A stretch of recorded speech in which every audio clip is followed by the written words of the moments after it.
നമ്മുടെ വീട്ടിലുണ്ടായ വളമൊന്നും ഇടാത്ത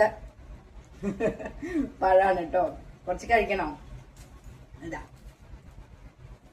natural organic കഴിക്കാം.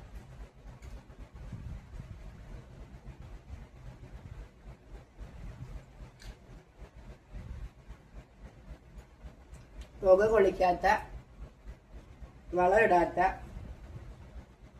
ഓർഗാനിക്.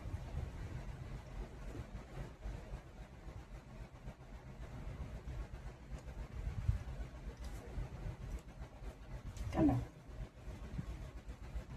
ഈ കുറേശ്ശെ പഴുക്കുമ്പോൾ പുക കൊള്ളിച്ചിട്ടുണ്ടെങ്കിൽ ഫുള്ള് പഴുക്കും.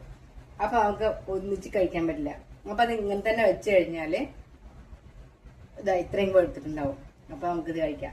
പിറ്റേ ദിവസം കുറച്ച് പഴുക്കും, അപ്പൊ അത് കഴിക്കാം. അങ്ങനെ ചെയ്യാം. എങ്ങനെയുണ്ട് ഐഡിയ?